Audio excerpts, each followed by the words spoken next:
Let's go.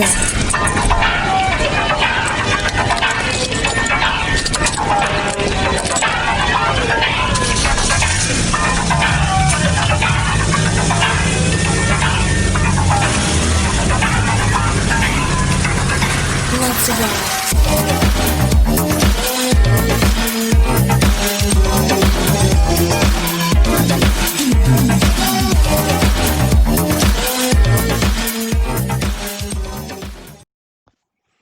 What's up, everybody? Welcome to another great episode of Hit Confirm. I'm one half of this combo, Casey, joined by my wonderful and glorious host, Coach. Yeah, What's up with you, man? we're not perfect, but we're here. Exactly, man. That's the mindset I go through when I wake up every day, man. It's like, hey, man, I'm not perfect, but I'm here. It feels good, man. Oh man, and you know, we haven't had a lot of episodes coming out in the past few weeks, and we've been kind of sporadic. And one of the things I want to point out is, yeah, we're not going to be doing this on a week by week basis, but as we get people who want to come on the show, and as we come up with topics and availability, so don't worry if we ain't here week by week, but we're gonna try to get these episodes out, talk about what we want to talk about, and we are definitely glad you guys keep supporting. Yeah, man, it's been a wild ride during this pandemic time, and I'm just happy that people can at least tune in and acknowledge us and hear us, man. And that means so much to us. So you guys, everybody who listen, guys and girls, you all rock. So we don't want to overflow you with with the podcast content because the situation that everything is going on, but we want to make sure we give it out to you. So and the coolest part about this is like me being outside. I haven't been on social media as much with Twitter and everything, but I have been watching a lot of videos and content from the FGC, and you know these guys they have a lot of talent.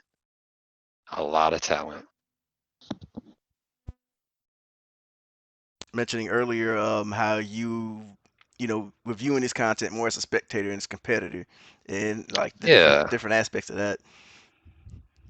yeah, it's just seeing them because like coming out from having that competitive mindset and watching people, from Kami to like Lord Knight to just so many great players just coming out with content. It's like, and they're actors too, man. It's pretty cool, man. Just seeing them going, delivering us this like something other than just mashing buttons, man. It lets you know just how diverse the community really is. Yeah, you seeing people who haven't really ever done this kind of content, pump it out. You even got like people like Marlon Pie and like you said, Lord Knight on the clickbait titles and just rolling with it, having fun. Trying to inform people, trying to entertain. So it's all been interesting and definitely like you said, looking at from as a spectator, um, it's definitely interesting and it's definitely curious to see how many people are like taking in this information from like the casuals, the spectators, the people who don't know anything about the FGC but have looked at it here and there. So there's all kinds of people, and hopefully we can broaden our perspective on that. But you know, Yep. speaking of perspective, we got Georgia FGC native, or I should say, longtime member here, and one Shadow Ace. So why don't you go ahead and drop that introduction, Ace? Hey, what's going on, everybody? Good evening. Hope you guys are doing well. Hope you guys are staying safe out there. Definitely, first off, want to thank Casey, aka Matt Jacket, Lethal, aka Mr. Annual, Mr. Coach, for putting on this show, this podcast here. First time, first time on the show, and I already feel that we're gonna have a good one. This is gonna be a good vibes all around. Yeah, my name is Shadow Ace. I've been in the Georgia FEC scene for maybe about 10 years, maybe even a little longer than that, possibly. But I do know that I was first first introduced to the scene down here, like the Georgia FEC scene, by like Lord Iceman. He brought me into the scene and just showed me around. Gone out to people's houses just to play some games, and I mean I didn't know anything about like tournaments and stuff like that. And I met him through the old Shoryuken.com website. shout out to Shuriken.com, Good RIP. old sure you But can. Those forums, man. Those forums. We can talk about that as we go, but man. yeah, yeah, good times on that. But yeah, since then, a lot of if I compare the scene now to then, it's a completely different, like two different worlds. Like back then, I was, I guess, what my younger, like my 20s, I just turned 20. And now, flash forward to now I'm in my 30s. So it's been like I've been through a lot of different events, a lot of different opportunities that came my way, and I'm grateful and thankful for each one that comes across. But in FGC, like, so you're actually considered a veteran now. Nowadays, if if you've been in the scene like over 5 years, you're a veteran, yo. Yeah, you don't. Yeah, because that's 5 years of playing, fighters and stuff, and going to events like that. That's a long time in FGC years. So Yeah. that's actually from one game to like possible sequel. You know, so and then you got new players coming in on the sequels and stuff. So it's like they look at you like you're the veteran. I used to play this version the game, the older version. Back in my day, we didn't have this, this and that. So it's always, always considered, if you have that amount of years under your belt, then I consider you a veteran. The 09ers are the OGs now. I mean, yeah, they've been in there for 11 years, and you don't really think about the passage of time because, when Vanilla and Super Street Fighter 4 dropped out around the same time, I got into it around the same time Ace did. And you don't really think about that passage of time. You got people on the forums talking about, man, they took out the third strike parry.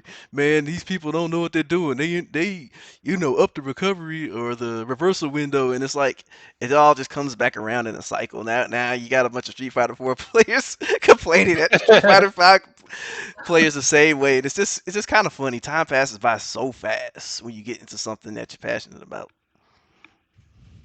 I mean, Most definitely.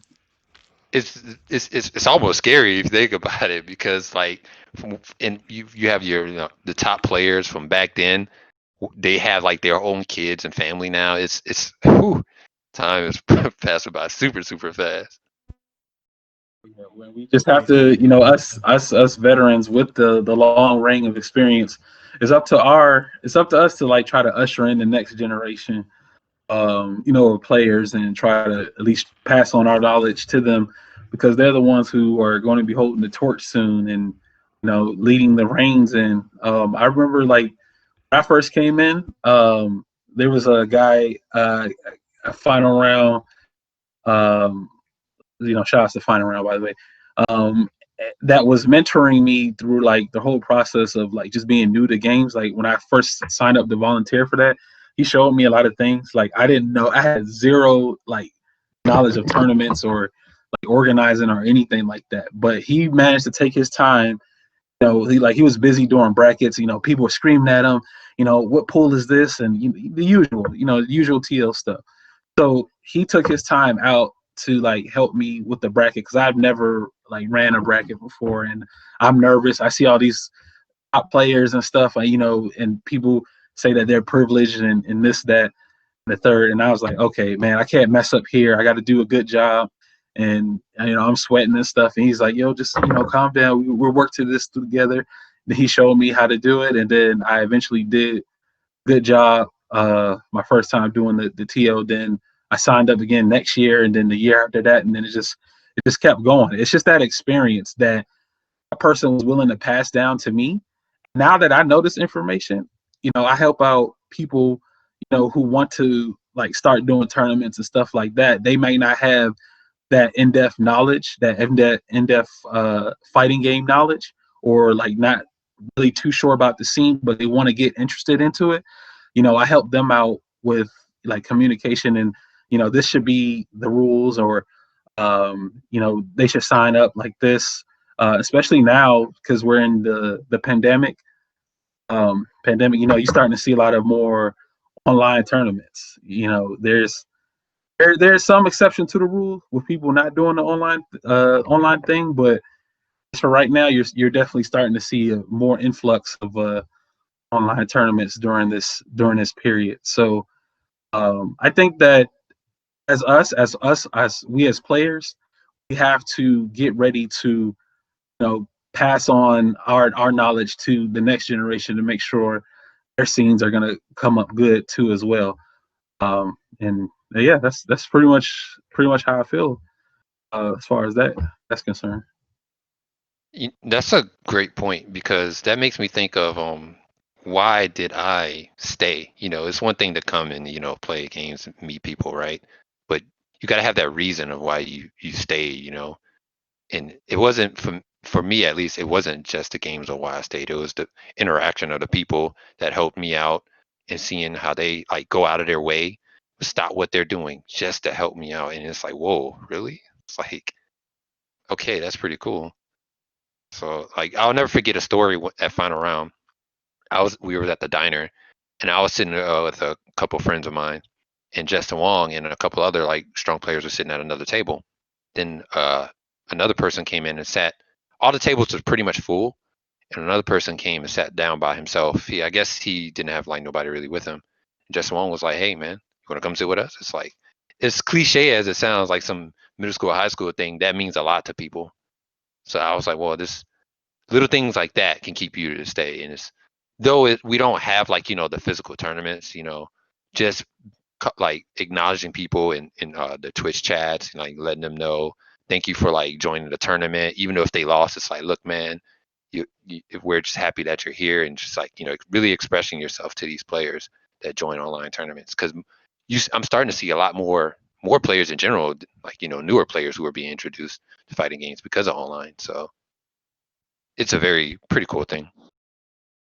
You Yeah, always want to create that welcoming atmosphere for the players too as well. Like you said, you described that situation, and that's pretty much exactly the same thing in a way because that person didn't have to do that. They didn't have to show me. They could have just say, "Hey, man, you don't know what you're doing. Get out of here. We'll find somebody else who knows what they're doing." They could have just kicked me out. Like, "Hey, this guy shouldn't do this no more. He doesn't know what he's doing." But because of that welcoming atmosphere, because that they were willing to take that time out to do that certain thing, that made me want to come back. It was like, "Oh wow, these guys are they're really nice. They didn't have to do this."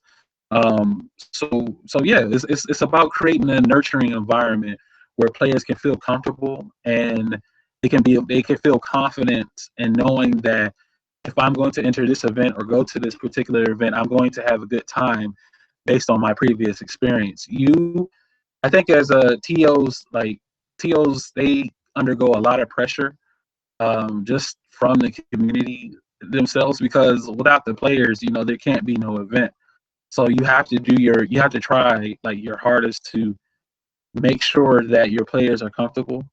And when you set that tone, then you have that welcoming atmosphere. It's like, okay, man, this event, this guy was so cool. I'm going to tell my friends about this. Hey, come with me next time to this event, and then it just spreads. It just spreads. It just, they go on their social media or whatever, and they let people know the experience they had. Hey, you guys, come check this event out, and then next thing you know, you're getting newer players. More people coming in. So it's all about like just creating the welcoming atmosphere because you never want to go to an event and feel too like uncomfortable at all. Like there's poor communication. No, the TOs aren't, being, not really caring about the players. It's whatever, and you want a good time, pretty much. You want to enjoy yourself at the event. Otherwise, people are not going to go to your event or they don't want to be around, a negative environment. So that's sort of like drives the player base away if that happens. example of a restaurant when I think about TOs because obviously you want to go and get yourself a meal, you don't want to cook, and the restaurant owners, the cooks, the waitresses, servers, they need people to come in. It's a mutual relationship, but both sides got their own, I guess, decorum they kind of gotta follow, and I feel like looking at it from the restaurant owner side, a lot of times what'll happen is they'll do a lot of things that'll push people away, but they won't realize it. And the problem is that the general restaurant goer is not going to go up to the staff and be like, "This was wrong. This was wrong. So if you fix this, I'll come back." They just leave and never say anything. So you always see stuff like that. So you always have to make sure, you always give your best. You always have a good impression. Because I can think of an example of somebody who came in the making scene a while ago to play Guilty Gear, and they mentioned it specifically to me because I went up and talked to them while they were at an event, and it was cool. And we later became acquainted, and add each other on the social medias and stuff. And I made sure that I started thinking, like, when I started going to like Gwinnett Brawl and stuff, I started like, if I saw somebody I've never met before, I'd be like, hey, what's up? How you doing? You play this game? In that case, it was Guilty Gear at the time, and then there was a Zerd player. And I talked to him. He was playing. He's a Slayer player, and I'm like, "Yo, what's up, man? Have you been here before?" He goes, "Nah, that's my first time." But he kind of been sitting there watching people play. He didn't know how to jump in the games, and he wasn't really sure. And so, like, I sat down and said, "What's your name?" And then, there was other people playing. I think it was like He May Cut Corey or somebody. And I was like, "Yo, this is so and so. This is so and so. They play this character. So, why don't you go down and play some matches?" When I saw somebody sitting at a setup, I was like, "Yo, play some matches with this person." They're like, "Okay, okay." And I always kind of think like maybe that's what made them come back because they ended up becoming a regular member of the scene. And I noticed that a lot of times.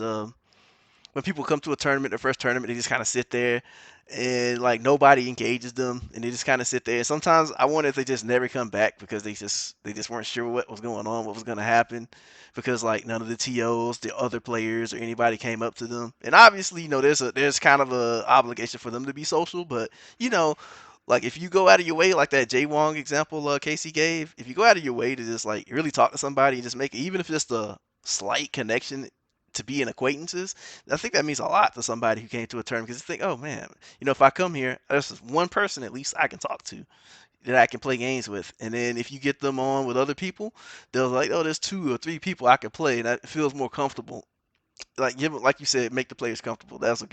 I really like that phrase because it's not about giving them the most money or the flashiest thing. It's just making it an event that they want to go to and they feel comfortable at. And sometimes it's as simple as that to get somebody to come in the door again.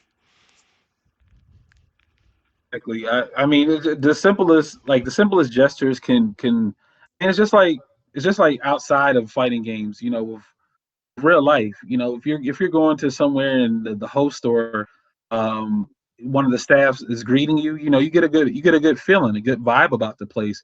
But if you come in, they look at you up and down, they don't say anything to you, or they just probably like, oh, just look at you and just walk by or something like that. You're gonna feel some way about that. You're like, wow. I mean, it's my first time here. I don't know what to do. Nobody's like really helping me. Like, how do I sign up? Where do I register? There should never be an instance where someone is sitting down by themselves. I hate seeing this when I used to like at certain events. I used to hate seeing like the players by themselves when there's somebody sitting down playing um, like in training mode or something, and the person probably I don't know, they may be looking at them or they may not see them, but they're just sitting down with a stick looking at the person in training mode. And I always like I'll walk up to somebody and be like, hey man, you wanna hop in and play? And they say, oh okay, yeah, sure. Or they may not be like comfortable yet or engaging into the to ask for something like that. But yeah, I'll be like, hey man, you want to play casuals real quick? I say, hey, can you play casuals with him or something like that? Because as a TO, I know that this person they have to get a good experience. They have to get a good feel for the tournament. They have to feel welcome. Like we definitely want the players to come back because you can't have a scene without the players. You can't run an event without the players. So it's very important. It's like treating like a customer, like a restaurant, as Coach said.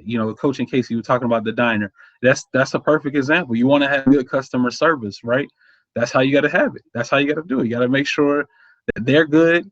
Make sure that they can enjoy themselves, and always look for feedback too, as well. How can we improve on this? Or what did you see anything that possibly be better? Because as a TO, you never never ever want to hear somebody that's new to your event come to your event and say, "Oh, I was scared to ask that person," or "Oh, I just didn't know what I should do." And just be quiet and antisocial. The whole experience, because you're not going to want to come back because you sort of feel intimidated by all these other players that know each other, that are laughing and having a good time. And like, nobody should ever come up to you to ask somebody else to play casuals. That should never happen. Like, you should always be like, "Hey man, there's an open setup here. Hey, come join me. Let's play. What's your name?" Try to be as welcoming as possible. And unfortunately, there fortunately there I mean, not everybody is like that. Not everybody, of course, is not going to have that type of mentality, and it's understandable. But for those who do, those guys, those are the people that make tournaments like much much better. And I appreciate people like that, and I appreciate the words Casey and Coach gave here about that. Yeah, man, I love one of my favorite like things in general is helping newer players in the FGC. I get such a like dopamine for it, just like watching them, like helping them, and then they end up beating a player that I couldn't even beat because they're so good at retaining information, probably better than me. It's so cool, and it starts from like first meeting them. I've had situations like what you just said, where somebody was watching somebody else play, and I walked up to the person, introduced myself, and I was like, "Do you play this game?" They're like, "Yeah, but nah, I don't feel like I'm ready. I'm kind of nervous." I was like, I point to the spot. I was like, "There's a setup right there. We can play." And they're like, "I'm not ready." And it's like, it's not about me winning or losing or trying to beat you or anything. I just want to like play you and just understand your, just get to know each other, right? They're Then once they hear that, they're like, "Sure, cool." Like after that, they're like, they're in the moment where they're not trying to like all that whole competitive aspect is out of the window.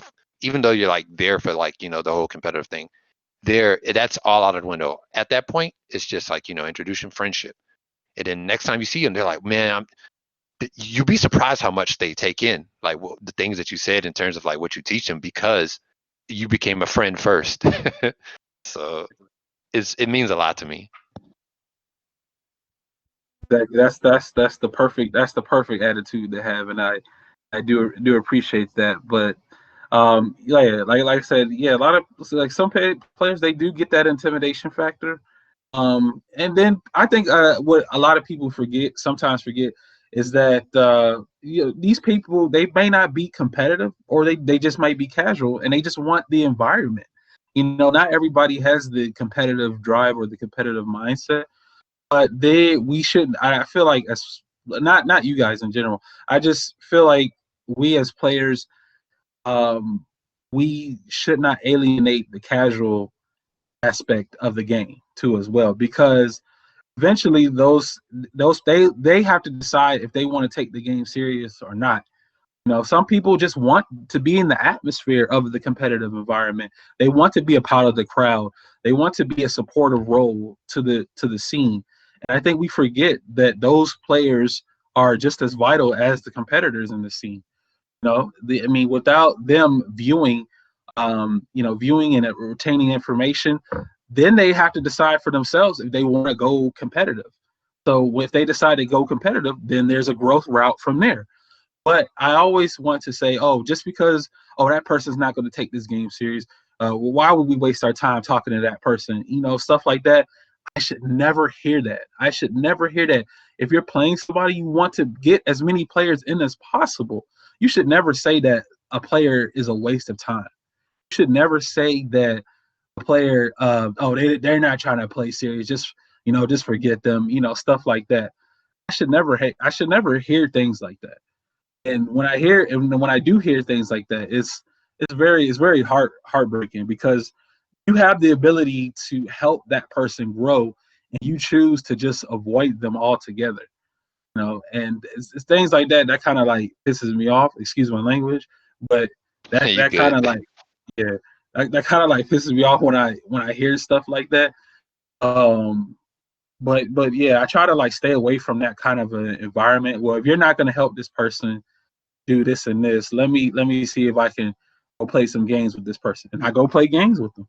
And then, they say, hey, man, I appreciate you. You didn't have to sit down and play casuals with me. And, what character do you use? What character do you use? And, we just started talking like that. And it grows from there. And as fortunately, some of our players may be guilty of doing that.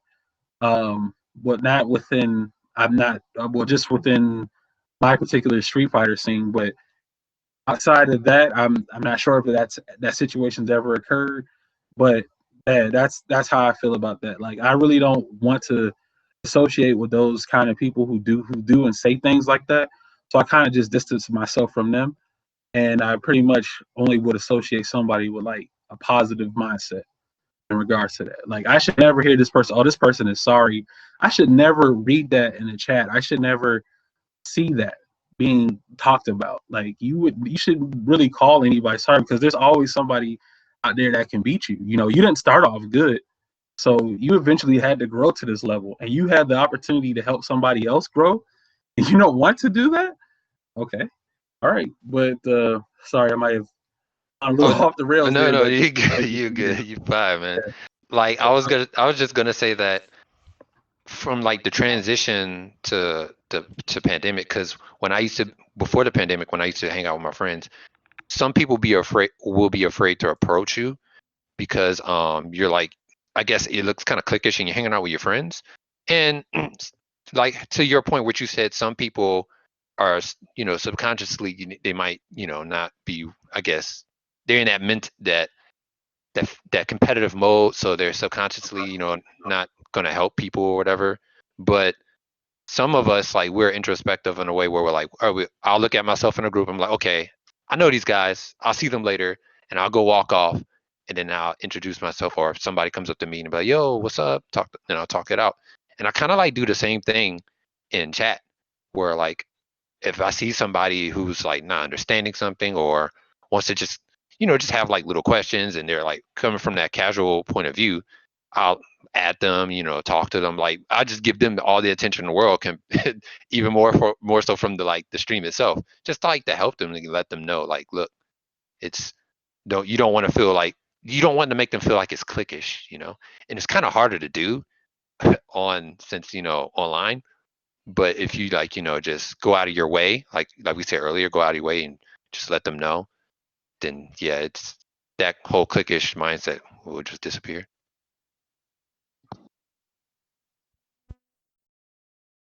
um how you say gatekeeping kind of systems in the FGC. Some of them are kind of explicit, like Ace is saying, like this person's sorry, but it might be like subconscious stuff, like you're saying, like man, these people ain't trying to play this game. This game requires footsies, and even I've said stuff like that.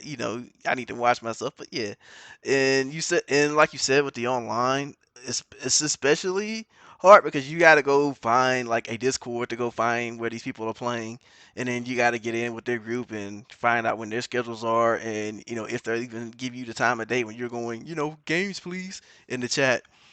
And so it can be kind of hard from both ends. And as far as like teaching people goes, that is kind of a two-way street as well, because like you got people who are perfectly willing to teach and show people stuff, and then you have like the opposite case of what Ace is saying is like these people are like, man, I want to learn, I want to get better, and then when you kind of show them stuff, they fight with you, they argue with you, but they never even try the stuff in the first place. They just maybe they're pessimistic or have no self-esteem, and so they'll twist it into a negative way, like that don't even really work. It's like, did you try it? Well, I know it won't work. How do you know? And then so there's always this double sided dynamic where you kind of got to be patient and open as a teacher, but as a student, you got to be open minded yourself, and you got to be willing to fail and try, because failure is just a method to get to success, and that's something people forget. So one thing, because there's one of the things I've always seen consistently through the fighting game community, like from the years I've been in it, is it's been the same since 10 years ago to now. It's where you got people who are just burnt out from teaching people because they'll show them stuff and then like they don't progress past basic stuff. I don't mean like abstract stuff like how to move around this specific particular space in a footsie game. I mean like like hey, go practice your B and B combo, and then they don't go practice it, and then they drop it, and then they go, I don't understand. Like, I'm trying to play, I'm trying to learn. I don't know why I don't get damaged. And you tell them, it's like, because you don't do your B and B combo. Oh no, I did it that one time. So it's kind of a two-way street. You got to be willing to be open-minded as a learner and the teacher, and sometimes, even I need to learn things, and I can be stubborn about that because I know a good amount about fighting games. But when I come across something new, sometimes I can be a little resistant, and sometimes I got to check myself. But yeah, overall, I think it's fine because you got people who are out there who are just dying to learn. You got people who are just dying to teach, and they usually find each other for the most part. Like, you go into character Discord, you got that one guy who's a scientist, and they can give you whole paragraphs on anything about that character in the matchup. So you always got those people out there. So I'm glad for that. Most definitely, and exactly reflect back on uh, what you said, it being a two-way street, and of course that I completely agree with that. You have to be willing to learn, at the same time, um, and it kind of comes where are you, if you want to be a competitive player, are you willing to put in the work to be a competitive player? Because a lot of times people do get frustrated pretty easily that, oh man, why isn't this working? They just get frustrated and they don't want to play the game anymore. And that comes with the territory. That unfortunately does come with the territory of learning. If you're that frustrated and you get that angry at playing playing the game, and you just badmouth the game, or do this and that, um, maybe the game just isn't for you. Maybe you should put the game down, or find another game, or find something else. Because like I always say, like not everybody is built for fighting games. Not everybody is built to play long term fighting games. So everybody can't just really get into the FGC like that. At the same time, for those that try, I think a little more effort, on both sides can be made to like make it an overall positive experience. But I would rather have somebody like try to do something and then quit versus not, versus to just giving up altogether after like one loss or one tournament. I'd rather them keep trying, and then in the end, if they don't still feel comfortable, then yeah, okay, yeah, I respect the walk away. But if if somebody gives you advice and you might be like you're doing the same thing and you're still getting frustrated, you're just not retaining the information. And it's just like a job. It's honestly like a job. If you're not retaining the information in the job, you think they're going to keep you there? No, no, no, no. They either want to try one final thing, or you're gone. But but yeah, that's why I'm saying fighting games are kind of like a hobby mixed in with a job, because you have to put in a lot of work to get to a certain level of the game. And I think a lot of people discourage themselves, or not take it as seriously as they could be, because of that. There's it's a lot of strong established players already out there in the game, and when you're new coming in, if you may have a more rougher, you have a rougher path to start out with. You have to take L's. You have to take L's in order to progress. Like you said, failure is just an alternative path to success, coach. So that's pretty much goes in line of what that means. So yeah, I think for all together, like as far as newer players coming into the scene, it just requires work on both sides. But I think the newer players are gonna have to put in a little bit more, effort on keeping up with it, because from where I feel, because I'm in the Street Fighter scene. You guys, what the anime scene, arcs work scene, two completely different dimensions, right? Um, I feel like, and I'll ask you this. I'll ask you this probably after I finish with this. Like, I feel like for our Street Fighter scene, um, we're not as together as we could be. I think we're cliquish too as well. I think we have our own subgroups as far as players go. I feel like we have a lot of good, strong talent here. But I feel that at the same time, they could be doing more to like reach out and sort of help the scene too as well. But at the same time, I feel that our players can sort of maybe try to reach out to these guys and ask them for sets, and, ask them for sets or what should I do in this particular fashion. I think a lot of the times is our scene has a lot of pride, maybe even a dash of ego into it, where we won't lab against each other's things. And then when we go out to these different tournaments and stuff and lose to the same characters that the home players play, then he was like, "Hey man, why did you lose in this particular matchup? Doesn't such and such play this character?" And it's like, "Yeah, man, why didn't you ask that person, or why didn't you run sets with that person?" Then they don't have an answer. That's where you get stuck at. So I think for us, we kind of have this for the Street Fighter player scene, just from what I'm observing, we sort of have this cliquish mentality. It's a strong cliquish mentality where players will only play Pacific players, and then that's it.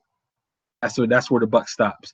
If you're outside of that clique, then you have to learn. You have to learn on your own, or you may not be as prominent into asking those players for games, and that kind of creates a barrier as far as progression. That's why you would always see these same players within our scene place high at these events or whatnot, but they never play the players in our state or in our area. They always reached outside to try to level up and get games in and stuff. So I think communication is kind of like bad, I would say. It could be better. I'm not gonna say bad. I say it could be better within ourselves, but that's come expected. Like over 10 years, over the 10-year course, being in FGC, I'm kind of like used to it by now. I know it's just harder for newer players to try to get in and try to level up to get to the same level as the top players. But that's just kind of how I feel. I feel like we could do better overall as far as like being close and being a bit more open, helping others. But yeah, that's just at least just for the Street Fighter scene.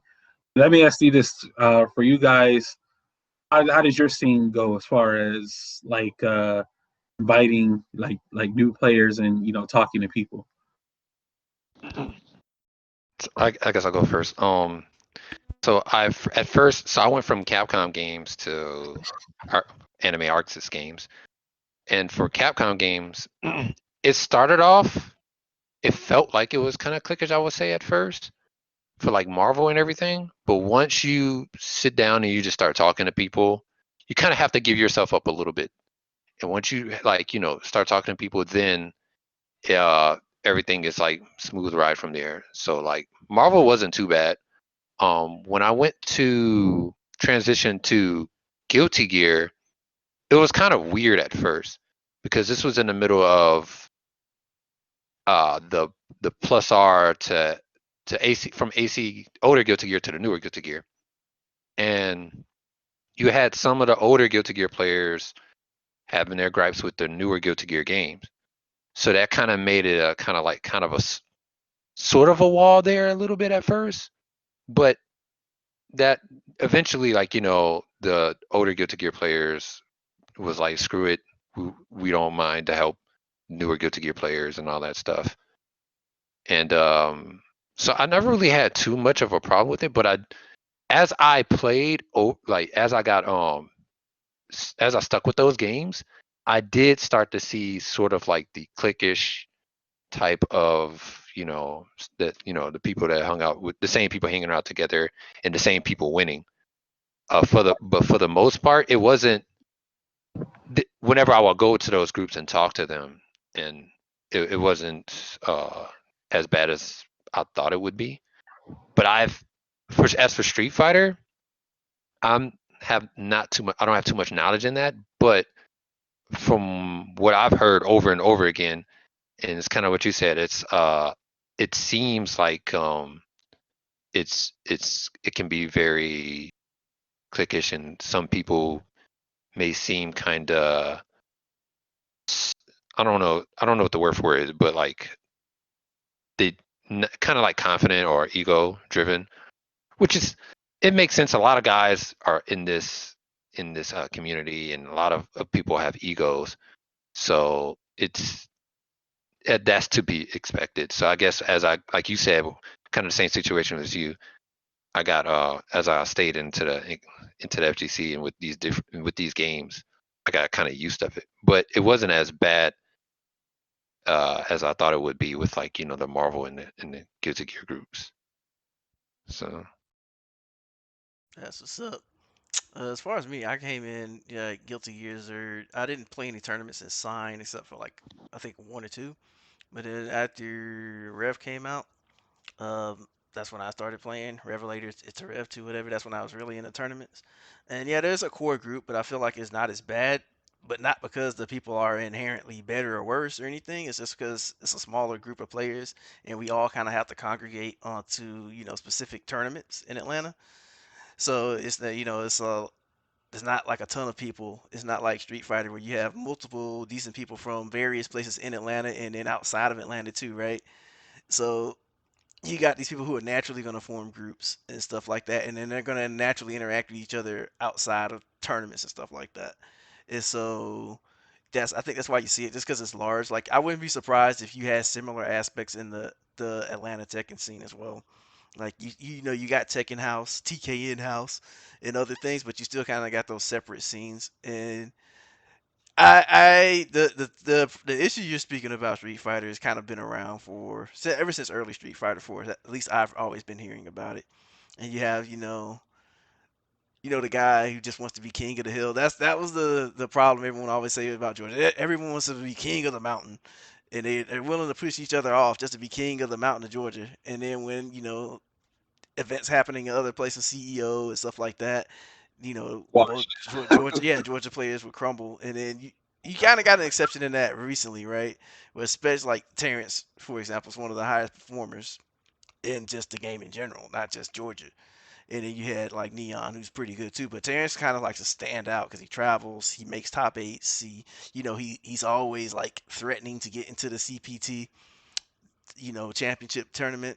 So like, but then when you look at him, that guy will drive to any tournament and play anybody. So he's like the exact opposite of what you're saying. Because I see him at the Macon tournaments. He goes to the Columbus stuff. He goes to the Savannah tournaments we had. Any tournaments in Atlanta, he's always there. He's always talking to people. He'll play anybody, anytime. And so like he's just really humble about it. And then you look at his results and you go, oh, okay, this guy plays anybody. This guy will help anybody. And you see how just by involving himself with as many people as possible, he's enhanced himself to a level where he's one of the strongest Street Fighter 5 competitors. Period. what you just said, when I met him for the first time and had a conversation with him, and he was teaching me Chun Li, everything that you just said is true. I was like, man, this guy Terrence, I understand why he's like one of the best, if not the best, in Georgia right now, because I was like, he was super helpful. Told me little things and just his tone of his voice. That's very important too, man. I know so many strong players, especially like in different games where like they're so good at the game. They probably won like majors and stuff, but they have a hard time like teaching people with their tone. And the way Terrence approached me was like it was like he was like he knew me, like he like knew me for years and years. Like I was like, whoa. That felt like that's the feeling that I try to give to people, you know. And yeah, shout out to Terrence, man. Yeah, That guy's cool. he's very patient. One thing that's always funny about him though, like if he's actually going over something with you several times, he'll throw that little snide remark on you, but it's in jest. You don't ever feel offended by it. Like, yeah, I've been Oh, telling you to press that button as an anti-air, but oh no, yeah. that's exactly what the anime people do. Like that's so like from my transition from Marvel to anime, that's what I heard a lot. A lot of those jabs going around. But that made us better. Like that, oh my gosh, there's a lot of people like Terrence in the anime community that I met. So yeah, it's shout outs to all you guys. Shout outs to just to everybody too. That's just one of the few examples of perfect example of being a community leader. I mean, again, Terrence, like you said, is one of the examples though. Unfortunately, not everyone has that mindset within the Street Fighter community, and that's okay. Everybody isn't as engaging, and that's what it is. You can only take what you can do, or what you're dealt with. So good stuff for Terrence. Always having a positive attitude, and being as opening and inviting as he is for a player. But again, um, some other players might not do the same thing, and that goes with the territory. So um, it really takes a community though to like make something like stay alive and make it function as well. Like let's take a look at forward like esports. Right now their big thing is Tekken. They do Smash too as well. But for their Tekken scene right now is thriving. Is thriving. There's always a tournament. There's a tournament every week. In person tournament. Non online. But Child said, just be safe out there. With the pandemic going. Wash your hands. The CDC guidelines. The standard stuff. I'm pretty sure you guys have heard it plenty of times. Yep. But yeah, with that kind of environment right there, that's a perfect example of like a community togetherness. These guys they have good time on social media.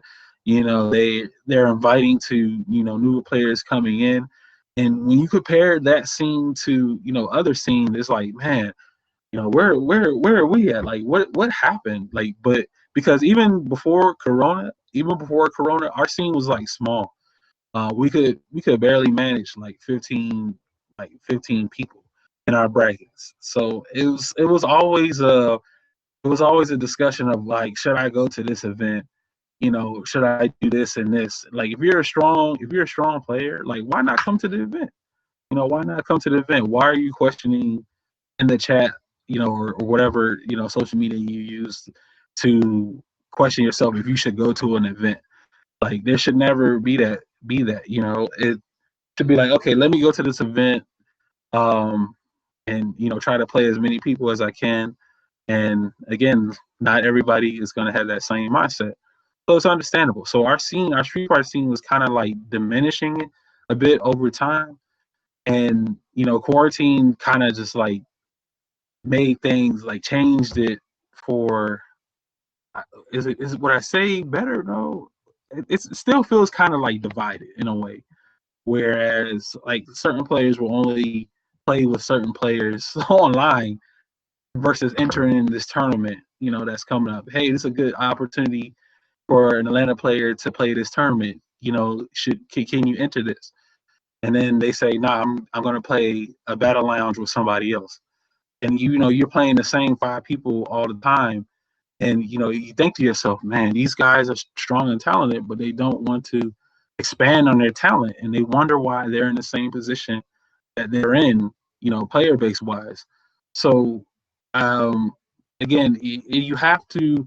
It all falls back onto being opening and welcoming, like Casey and Coach described. Terrence, like that was a perfect example.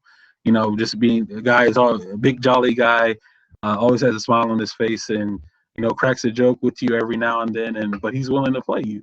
So good stuff on that. But yeah, it sounds like your scenes are sort of a bit better as far as like being as welcoming.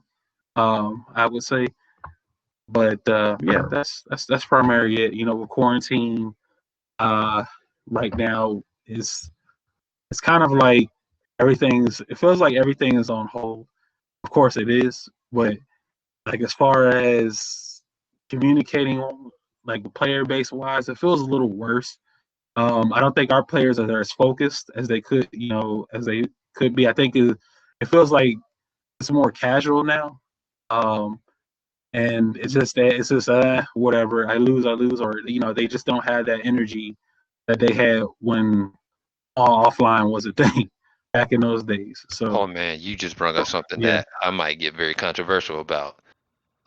People get so upset about how online this, online that. I was watching Bum's DBFZ tournament one day, and a known player came in his chat and was complaining about how like this wouldn't happen offline and everything, and Bum got super upset, and it was understandable. And basically, the point was, if these guys are consistently placing high, consistently like joining, doing all this stuff, they're at this point, it's not the online. It's Yeah, we're in quarantine times, and we can't really like get the actual like situations that happen like in like physical tournaments. But for now, we have to do online. And if you have players, strong players, consistently doing well, and new strong players consistently doing well, you cannot devalue that. That is a huge that grinds my gears when I see this happen actually off like before pandemic, to see somebody win, plays pretty high, and then they'll get like they won't get the credit for, but before it was online, it was the characters. Oh, you playing that character, so it's not you, it wasn't all you.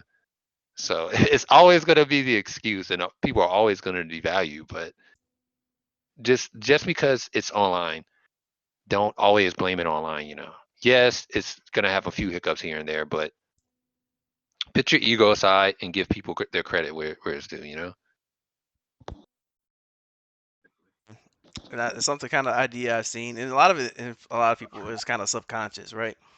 Um, well, you said, we're kind of we're online for now, and a lot of people kind of have this mindset that offline tournaments are gonna be kind of just a thing that happens until the pandemic is over. But I think one of the things I think is really good that came out of this is people starting to take online seriously in the first place, right?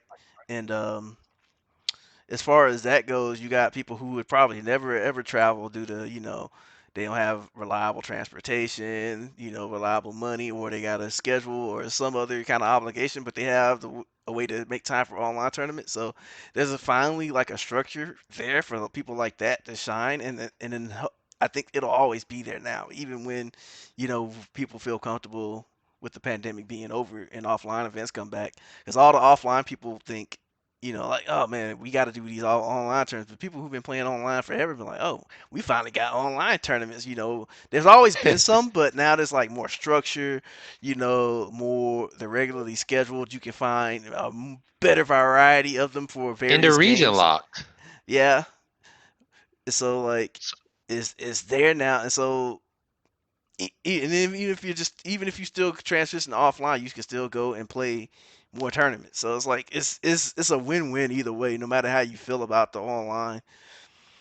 So that's just something I always thought was interesting, because there's a class of people who are only going to play online for the most part. They're never going to go to an offline tournament, maybe because they just don't want to go, or they can't go, or whatever restriction is. And so that's a thing that they can always do in case they ever want to, make it big. You can, gain a name for yourself if that's what you want. You can, get regular competition and get to know more people, make more rivals, whatever the case is. So I think it's ultimately still a good thing that the online tournaments have risen up and become more consolidated. You Yeah, would think that would increase the player base too as well with the online. Everybody's at home in their environment. Like you said, they don't have to spend or put aside a certain amount of money to travel to events. People can save up a bit more now as well. You would think that. You would think that was the case. Like there would be uh, more players that could be looking to join the community and just help the community grow. But actually, it's just been quite the opposite. It's just been kind of like stagnant. Like in Georgia, like for right now, I'm always seeing the same three players like enter these online tournaments, and I'm like, wow. I mean, I'm pretty sure we have more three like really strong competitive players that are in our scene, and I'm like, what gives? And you look into like chats and like Twitch chats and stuff like that, and you just see them posting, and you just think to yourself, well, why didn't this person enter the tournament? And they just don't enter the tournament. They just don't want to deal with online. But you're trying to be involved in the scene. Like I don't understand how that works. If you're going to like watch all this content and just sit there in a spectator seat, like I feel like if you have that talent, that like if you're that good of a player and you just want to regulate yourself to just being a spectator, I can't get that. I don't understand that. Like just enter the event and play. Like why there's really no need for the ego and the cockiness to be that way. We know you are a certain level of a player, but for you not to enter these events, it's kind of like daunting. It kind of like turns you away from the scene, to be honest. But you just hold on hope. You just like, man, I can't really abandon my scene like this. Can I? Like, can I just walk away from this? But yeah, it goes back to the whole ego and pride thing. Even through the earlier days of the scene, like earlier Street Fighter 4 days, there was that existed too. That actually existed too. Like you said, like Coach said, everybody wanted to be the top of the mountain. Certain players would only play with certain people, and if you weren't strong, or you actually naturally didn't know the game, nobody really like wanted to play you. So you actually had to either come up on your own or like get help from, I don't know, somebody who was willing to take time to work with you on your game. And I always thought that was a terrible mentality, but that's different eras. So it's different eras. So yeah. And it's so weird to me because before the whole pandemic, you had people, shitting on the online players that were really good, and the online players will come out and win tournaments. And now it's like, all right, now we have to go to their realm, and it's like, no, we don't want to do that. It's like, come on, man, just Yeah. I don't get it. I don't get it either. I'm like, yo, come on, man. Like, you have the same ability to level up at this person. Like, why are you wondering why this person won this tournament or got placed this high in this tournament? When you could have entered, and did better than them or something like that. Like, yep. I always felt like, come on, man. Like, if we gotta start supporting each other, man. We gotta try to support each other. But I know everybody's not going to do that, and I've accepted it for what it is, and like I kind of just gave up on it, and just only pretty much really like associate with those with like a positive mindset about it, and just let everybody else just do them. That's all you can do at this point. You can't really convince them otherwise, so you might as well just do what you can. Yeah, I think that was kind of always the solution, because if you build up long enough, they'll want to come to you anyway, right? And as far as the online thing, yeah, I know some people who just like they just love offline too much, and they don't want to change to the quote unquote inferior version of the game. And that's to a degree I get that.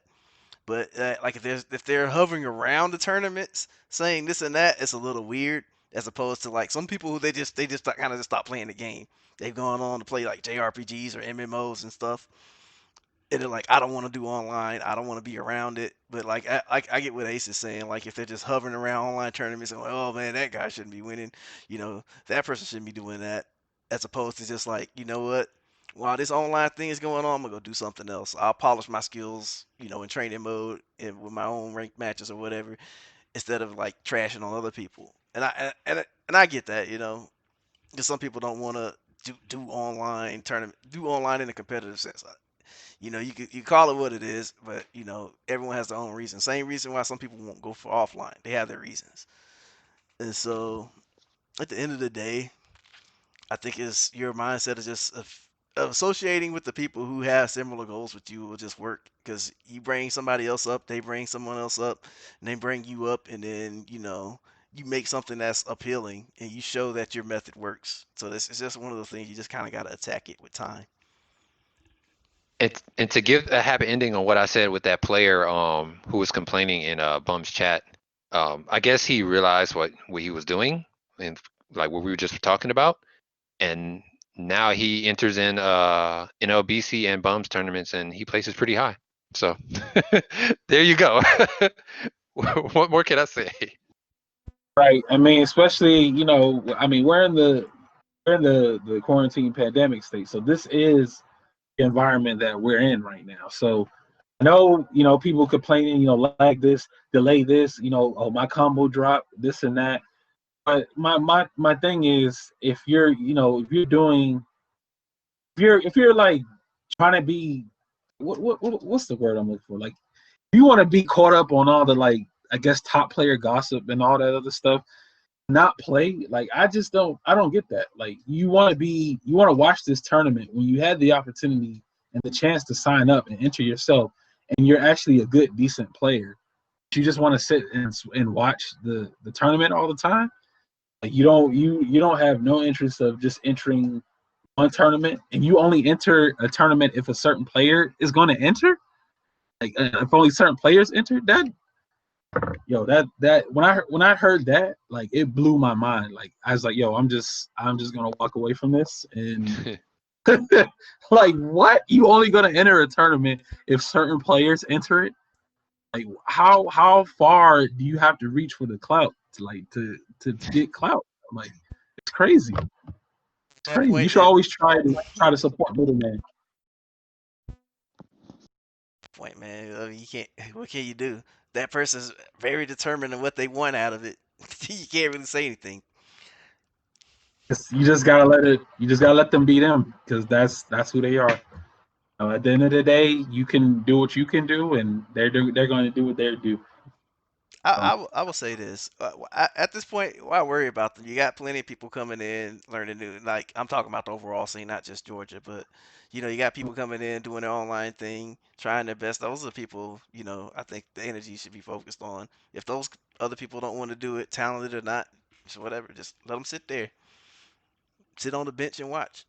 And I think that's pretty much Bum's argument, and that's the reason why that guy made the transition or made his realization, because he realized, hey, I have talent. Talent is talent.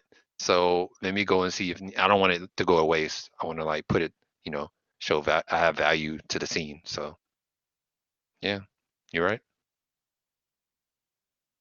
But you know, talking about all this quarantine stuff with the FGC, we've been talking about it for a couple of episodes now, and it's very depressing. But I would like to say I do think that the FGC will still stay strong, and I do see a bright future for the FGC, even after the the the pandemic or how long this lasts, you know, Um, because the, everybody's doing content and everybody's still hosting tournaments and new players are coming in. So I still see a bright future for the FGC. Place, regardless of what happens. Like, I know the Reddit Street Fighter Joe Monday's always been trying to push this concept to people for a long time, and then it was now forced upon them. And so, like, but now it's there. So, even when offline comes back, like I mentioned earlier, it's all still there, and you can still do it. So I think that's cool.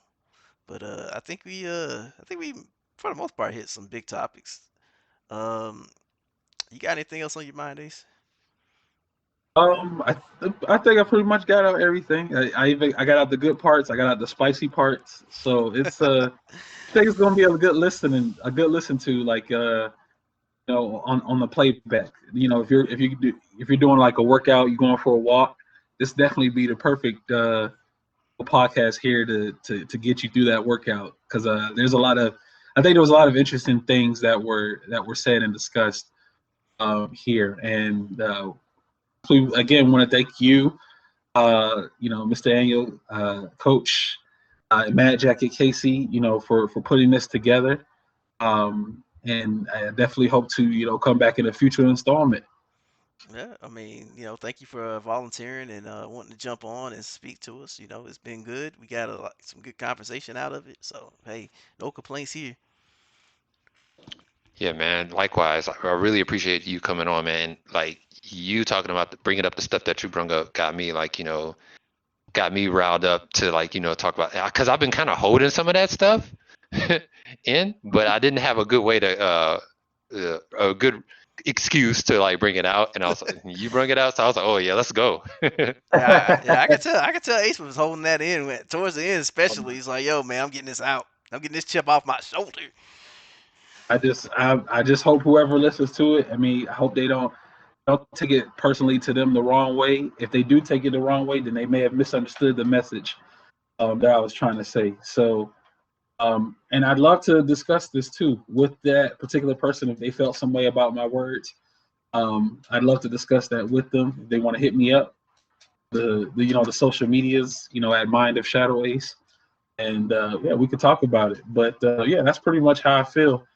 Um, I hope I didn't, offend people too bad on this. And if I did, then either it was supposed to happen, or maybe you understood the message, and maybe that makes you sit back and think. So it could be a positive thing or a negative thing, depends on how you take it. So I mean, I didn't really say anybody specific. So hopefully, I don't want to cause any stir. But if I do, then like I said, I'm open to discussing this. Discussing it like gentlemen. So yeah, that's pretty much it. Like, if you want to discuss it, hit me up on the Twitter at Mind of Shadow Ace, and yeah, I'll be more than happy to. Oh man, You hear that, ladies and gentlemen? He wants to talk to you guys, man to man. No children. Yes. Oh man, I was gonna ask you if you had some closing thoughts, and then you literally just hit me with the closing thoughts. You know, just laid it on the table. If you think I'm talking about you, then maybe I am. But I will make sure to put those social links in the description. So if you want to have your one-on-one discussion with the Shadow Ace, hit them links below. But Casey, do you have any closing thoughts? I just want to say thank you everybody who still tunes in, who still like waits, and I see you guys. I really do. I hop in on Twitter like rarely now, and I see you guys, and I really appreciate the love. Um, you guys, everybody, keep your mental health, straight. We don't have tournaments no more, so most of us are stuck inside. But like getting out to walk, do little things like that. Even though you don't walk that much, like just doing stuff like that helps with your mental state. You'll be surprised. So yeah. Word, word. Well, all I'm gonna say is stay safe and thank you for tuning in. And we'll catch you next time. Later. Peace. Peace.